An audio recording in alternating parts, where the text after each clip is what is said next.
Hey there, and welcome back to Grass-Fed Mama, where we talk about keto, low carb, and healthy mom life.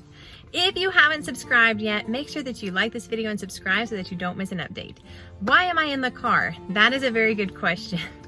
So I was a little nervous about how today was going to go because today is a day that my older two kids go to classes. Right now, it's kind of like home classes where groups of homeschoolers come together, but it's only like 5 kids at a time. Anyways, it's small groups of kids that come together for classes twice a week. So today is the day that I say is my long day because I have to get the kids there and pick up the kids, and I feel like I only have like an hour where I'm not like driving people around. Well, it started off where Anderson, who's having a nice little calm time in the car right now, and I'll talk about that in a second, but he might fall asleep while we go pick up everyone. But he woke up and he was just cranky.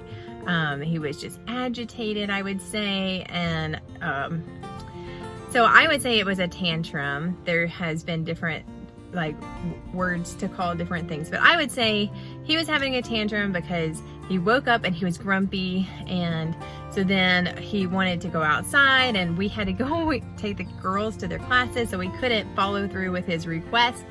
And so it just ended up where he was very upset, and of course it escalates if you tell him no and then he doesn't get his way. So that's some things that I am working on, and I'm trying to learn how to handle tantrums and meltdowns better, especially with a nonverbal toddler, because I definitely, my girls definitely went through the terrible twos, and some of that I think is what we're working with now, is just some where we tell him no and then it's just like redirecting. Anyway, so what actually has been helping is he likes riding in the car, he likes being in his car seat, he likes going places, and so that was the way that we kind of redirected the tantrum, is we put him in the car seat and I gave him a toy, and anyways, he ended up calming down almost immediately. So right now, a lot of times whenever he's agitated or frustrated, we put him in the car, and we're about to go. He's probably getting frustrated because we're not leaving,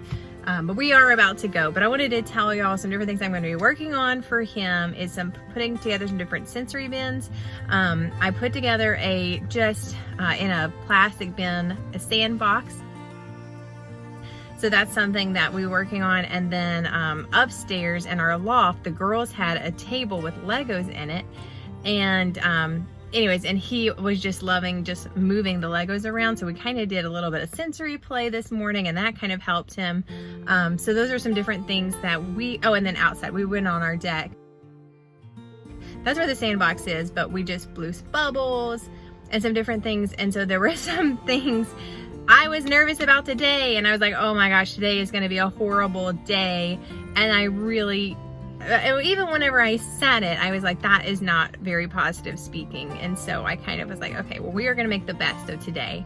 And I really feel like we were able to redirect that tantrum that happened first thing in the morning, which I feel like didn't set the day off on the right foot.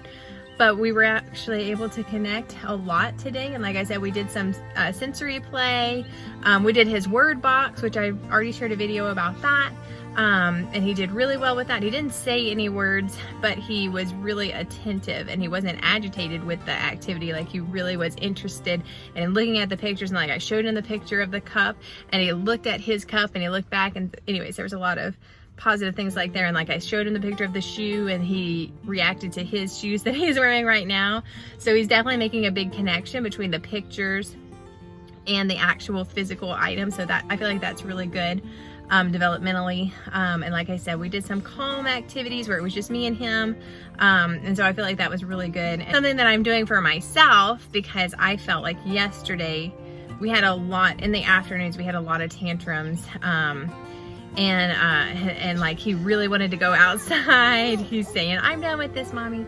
He really wanted to go outside, and we'd already gone on a walk, and I was tired, and I was ready to be at home and not outside and walking and everything. And so anyway, there was a lot of tantrums with that. So there's some different things that I'm doing to take care of myself, to help me handle the stress of just mom life. And so I'm taking some different herbs and stuff, adaptogens to help. And like I said, I think part of it is just me keeping calm to help him stay calm. So whenever he does have these tantrums, we can redirect and find activities that can help him. If we can't go outside, like if it's raining, we had there was one day that he wanted to go outside and it was raining. And also, I don't know if I've shared this yet, but we've been working on making our garage kind of like an extra play area. So we made a chalkboard wall, and like I'm gonna put some different sensory vents that we can just pull out and make a mess, and then I can maybe clean it up pretty easily. But anyways, I gotta go because he's getting frustrated, and we're gonna go do the carpool mom life and pick up all the kids. And so anyways, I hope you're having an awesome day today, and have fun and stay healthy.